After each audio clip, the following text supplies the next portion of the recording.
Good afternoon, everyone. One of the things I forgot to mention on Saturday after the game, um, can't thank our fans enough for coming out. That was a really good K-State crowd and was an impact in that second half. And after the game, I really noticed it, and wish I would have thanked the crew right then at the press conference after the game. But great job by our fans of coming out and supporting our guys down in New Orleans. A couple things. Going back and watching the film, the obvious thing is we need to be better in all three phases. We know that. There's some things that we've got to shore up in specific areas on both sides and on teams. In the same respect, I don't want to disrespect what I believe and know that Tulane is a really good football team when you watch them on tape. Quarterback, wide receivers, offensive line were really talented, and they tackled really well. They really hit you and did a good job. And so that would be terrible for me to say or anybody to say, boy, you guys don't look very good. We beat a good football team. And one thing I know that I learned that I wasn't sure of is we have really good leadership, and our culture won that game with those older kids and leaders in particular stepping up at halftime when it wasn't looking good and finding a way to keep believing. And so I'm excited about the win. I know you guys also watched a lot of other games Saturday. It's hard to win in college football. You better be happy when you get wins, and we are. But in the same respect, we know we've got a lot of work to do, and unfortunately it's a short week, so we've got a lot of stuff to get done. Those types of games where you fight through adversity and prevail, are those the types where you can grow from and improve from the most? Yeah, you hope so, mainly because there's a lot of guys that haven't been in Big 12 action or college football action where we're going to play in a ton of one-score games. I mean, that's what this league is. It's a bunch of one-score games. So you better find ways to win as opposed to, shoot, we can't get over the hump on those games. And so, yeah, I hope we do. You know, you're excited about the win, and when you peel things back like we did yesterday, because we were able to see the guys yesterday and say, okay, we have to do better there, and there. They maybe exposed us here and here because of whatever, and we've got to shore those things up. I know it's a small sample size, but have you been able to kind of locate a common difference between the first half and the second half so far? Not pinpointed, no. The simple thing is we're executing better in the second half. Bottom line, on offense, we're executing way better. Got to get better drive starters. We got to execute better on our drive starters, and you know we have too many 3-and-outs right now, and we got to flip that script. But on the other side of that thing, might be as poor as we can play on defense and still win a football game, because we only had 2 3-and-outs, and those guys had the ball so much that it wasn't fair. We didn't give our offense enough opportunities. I thought Keegan Johnson was pretty productive, both on the stat sheet and not on the stat sheet. Could this be a launching point for him? Hopefully it is. He had a lot of confidence and played really well, made some big-time plays, catches, made a couple big-time blocks, and without a doubt, that was good to see. Through 2 games, you've had some explosive plays in the passing game, but not many with the wide receivers. What are your thoughts on that, and how can you get them more involved? Yeah, we've got to continue to spread things out, and the run game opens up some of those pass game. You know, the big play to Keegan was huge for us, and hopefully that'll either give us some confidence or maybe not give as many people opportunities to play some press coverage, because that was a huge play at the time. I don't know, it was a 30, 40-yard gain when we had to have it. And then, we've big pass plays, but some to the tight ends, some to the running. I mean, DJ's at 4th and 1 pass play was as good a pass play as you're going to get under pressure, buying time and finding DJ down the sideline. So all in all, we know we've got to improve. You're not the one who makes the schedule, but what are your thoughts about playing on Friday? Once again, so I can go see Colby play at K-Dub. I'm ecstatic about playing on Friday night, but that's a dad talking. It's hard when you have a road game like we had to come back and we were fortunate. We all know it. You guys that were down there, you guys were lucky as well that the sun wasn't popped out and it was 105 degrees. We all are grateful for that. It was still really humid. and it was really hot, and it took a lot out of our guys. To ask them to go and practice yesterday was really difficult. We got some things done, and so you're on a short week. We're fortunate we're at home, but we're on a short week, and so I just know this with the expanded Big 12. I think we all know it's going to be a big part of what we do on Friday nights. So once again, I'm okay with it, but as a dad, I love it. I also wanted to ask about Arizona's top receiver. Is he about as good as you've seen? Yeah, he's phenomenal. You watch him last year make plays, and then the first game against New Mexico, he exploited every time they had a chance to go with him one-on-one. And those two are in sync. The quarterback and wide receiver are as in tune and have as good a chemistry as any two people that I've faced as far as a wide receiver type quarterback combination. Going back to Friday, it'll be under the lights. Friday night, obviously. Just how daunting is Bill Snyder Family Stadium at night? Well, you'd have to tell me that. You'd probably tell me, somebody tell us our record at night, and I say it's daunting, and then it's not. I don't know. I know we've got a great home environment, whatever it is. Afternoon, 11 a.m., 6 o'clock, 7 o'clock. Our fan base is so good. They're going to they'll probably enjoy themselves in the tailgate lot quite a bit on Friday during the day, and it'll be a fun environment for sure. You talked after the game about still trying to find the identity for you guys on both sides of the ball. Is that something that can only be done through game reps, or can that be found in practice? Yeah, no, it's going to be done through game reps, but in the same respect as it's done through game reps, you got to put your guys in position to be successful of what you think they can do. It doesn't help us to say we're going to practice all of our gap scheme run game and then just run zone scheme in the game. We've got to try to practice against good people. That's the starters against good on good to see what that identity is. And then the other thing is getting the guys to whatever that identity is to believe in it. That whether we're a man team, zone team on defense, to a gap scheme zone team on offense in the run game, whatever they may be, of getting the guys to believe in it and buy into it and say, this is what we're going to do. Obviously, lots of things are still growing, but the fact that the pass rush has kind of been what you guys wanted through this first two games, how huge has that been? Yeah, it's been really big. One of the stats that probably was a little probably didn't get talked about enough is we didn't give up a sack. I thought they got good pass rush on us, but we didn't give up a sack, and I think that's a credit to Avery because he is very elusive and very hard to sack back there. And then the same respect, we got 5 sacks and numerous pressures, and it's fun because there's a lot of guys on the defensive line that are making plays, and that's, we talked about the defensive line in general being a strength, and it sure was from a pass rush standpoint so far. Coach, through 2 games, Dylan Edwards has 12 touches, 3 touchdowns, average almost 10 yards a touch.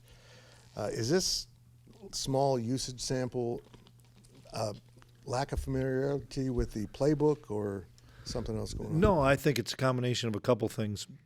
One, we need to find ways to get him the football more. That's a pretty simple concept that I've challenged or addressed with our offensive guys.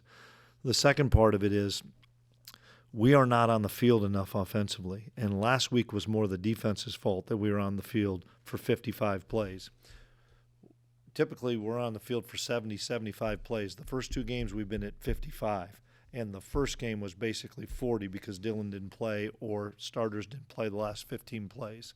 So we've got to get more plays because I'd like to see Avery with the ball more in his hands. I'd like to see Dylan with the ball more in his hands. I'd like to see what you guys like to see. Let's get the ball downfield to our wide receivers. Well, our sample size is so small in the fact that we've had 55 plays in the first 2 games, and the first game we had basically 40 because we had our backups, and we've got to get drives started so that we can get 70, 75 plays, and then we've got to get off the field on defense. So all the things that you guys are wondering, asking, guys, I'm asking and talking about the same things upstairs. Whether it's we've got to clean up our pass coverage. It was not very good on Saturday. It's got to get cleaned up. If it doesn't get cleaned up, doesn't matter what's going to happen. Then we can run the ball for 400 yards. We're not going to win any games because we're giving up explosive plays.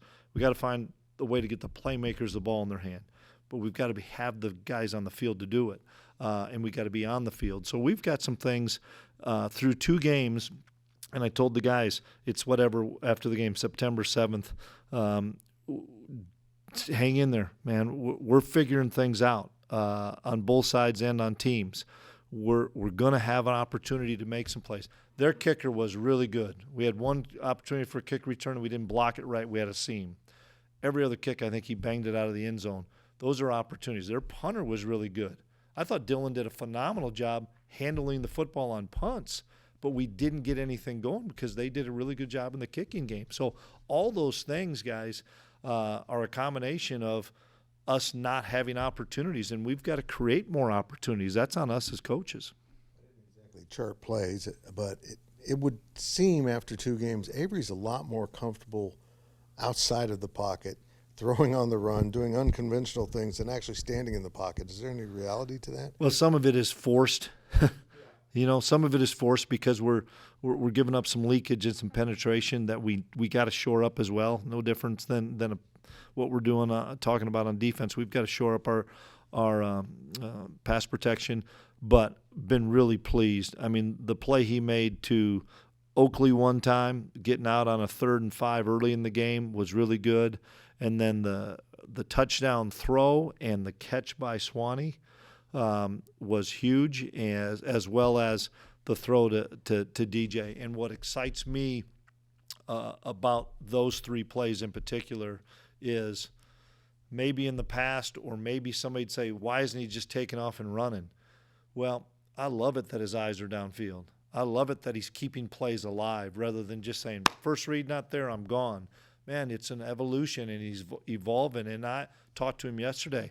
I thought he got better and better, and I think he's getting more and more comfortable as a quarterback playing every down. And I'm excited because the kid's a competitor. He's a winner, and he loves the challenge of, okay, now I've got to continue to improve. And I see that on a play-by-play basis, and now we've got 2 starts under his belt this year. And so I'm excited about, getting the win and seeing all of our guys continue to improve.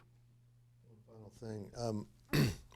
Avery at times almost looks timid running. Has he been told about the injury thing? Or Nope. I mean, just – You could ask him about it. Nobody said anything to him. Nobody said anything to him. And now I would tell you, and I hope he would say, hey, if it's in the first quarter, I got to get my tail going and make sure I don't take some unnecessary hits.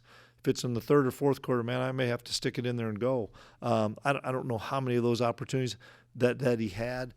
I would tell you that I thought Tulane did a nice job of making sure that you're going to give the football. You're going to give the football. And he's making the correct reads. And so, once again, sample size of plays needs to get a bigger sample size for us. What have you seen from Austin Romaine these first couple of games this year? A kid that played as a true freshman and was kind of out there learning what he was doing and studied in the offseason, hung around Austin more and learned a lot about how you study, and is playing really at an all-conference level and is a terrific linebacker, becoming a great communicator, and our kids really trust him out there.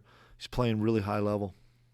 It's been a tale of 2 games for Arizona so far this year, but where would you say their defense, the threats from their defense and where they're at Well, right now? I think they're really good up front for starters. I think they've got really disruptive guys up front. And then they have a bunch of experience at linebacker and at safety.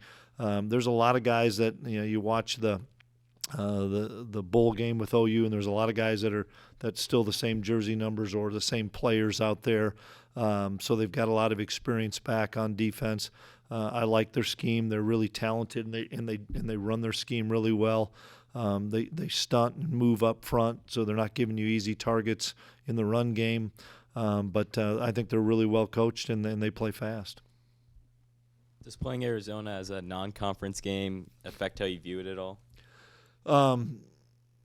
Well, because you kind of forget that they just joined the league You know, I still see it as a non-conference game. If you told us we were playing Baylor in a non-conference, I'd say that sounds weird to us. We're all still figuring this out. I mean, yes, it is fun to have two Big 12 teams that weren't on the schedule. I'm telling you, this is the way it should be, and I'm not going to win that thing.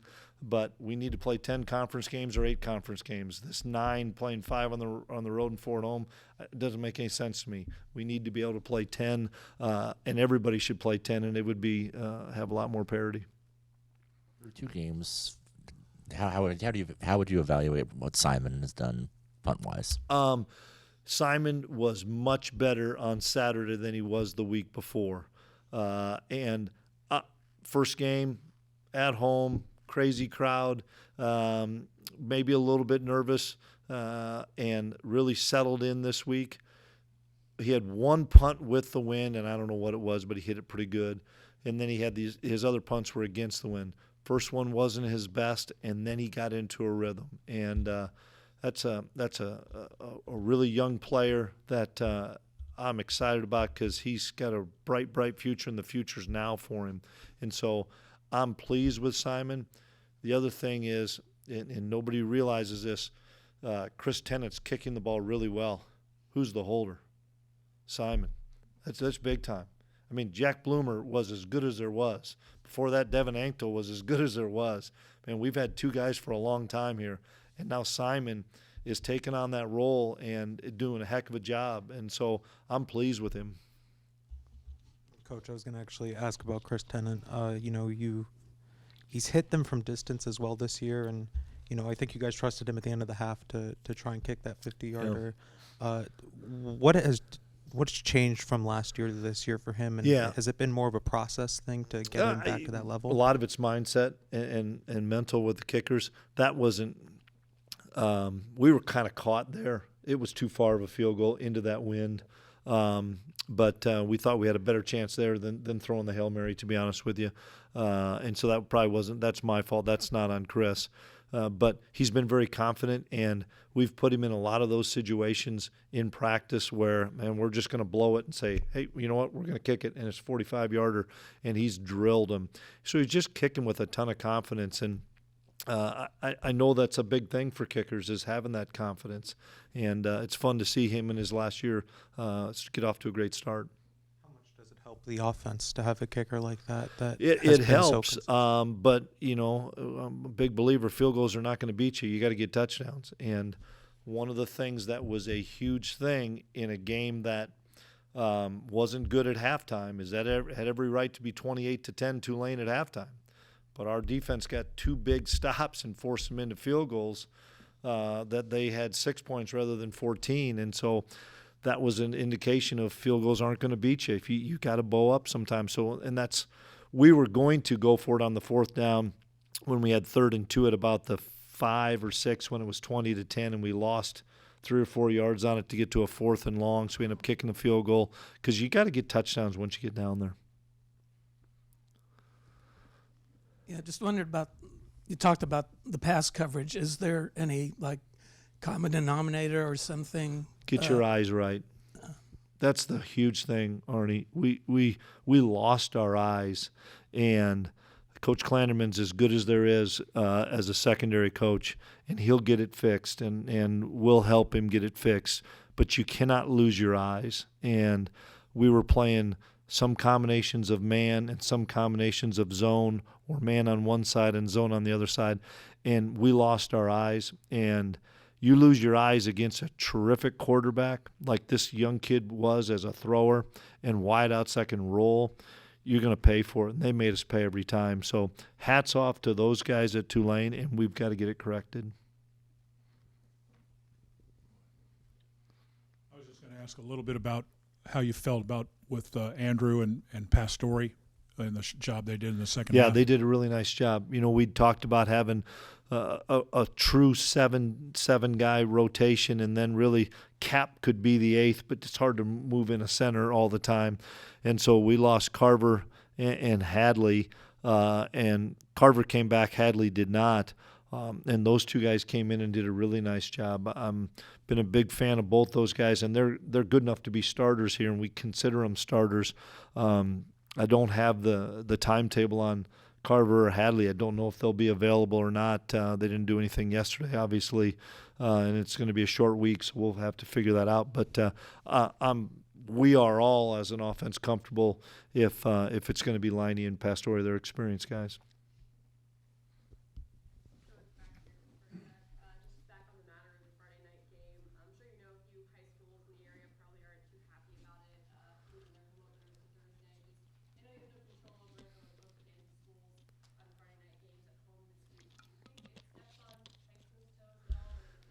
You know what? I can't even go there because it's not our choice. It's the league and it's TV, and that's honestly what pays the bills.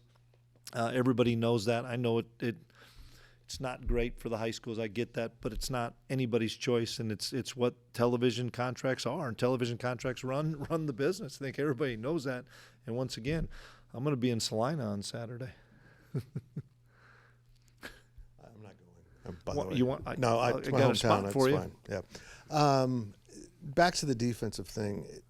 To me, it looked like on occasions most of the guys were in man and someone was playing zone or vice versa. Did that go on that much? Went on one time on the touchdown that they had when we had a blitz going. Everybody was in man, one kid was in zone.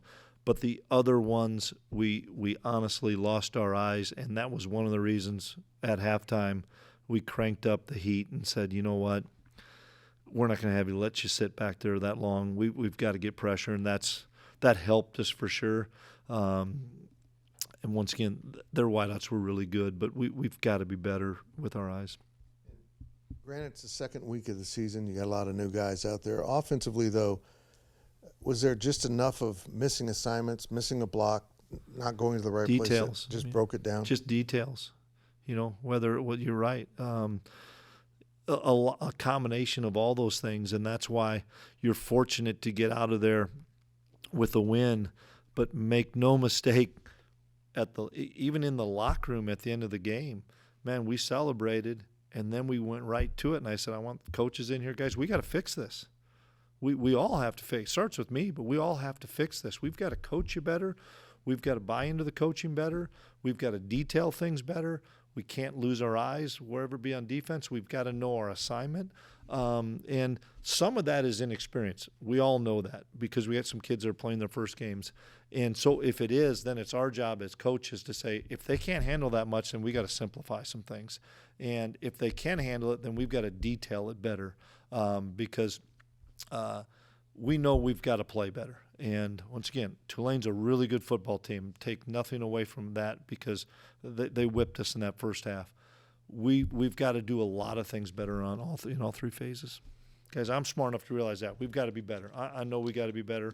And we're not looking at it saying, hey, we got to win. Hey, no, everything's great. It's not great. We've got to improve.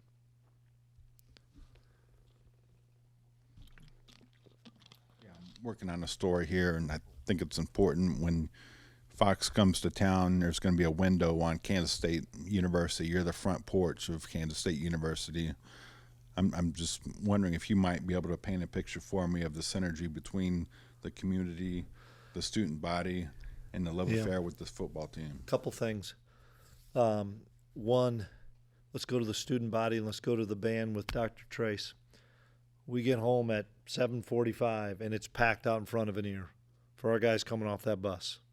And for the new guys, transfers, freshmen, the first road trip, and you got the whole band playing the fight song, playing the Wabash as we're coming in. That doesn't happen in a lot of places in college football. Now let's go to Friday night. And I hope Fox goes out in the tailgate lots and sees, man, this is important. And that's what we tell recruits all the time. You want to go to a place where football is important. And you go out in those tailgate lots, you have a crew out there when those buses come up, and it is electric, and it sends chills down your spine to see the enthusiasm and passion for what college football is. Then you go into the Bill. We open up for pregame, and the students are there, the band's there. Doesn't get any better than that. And that's why a lot of kids either come or choose to stay is because football is really important with our students, with our community, with our state, and with our region.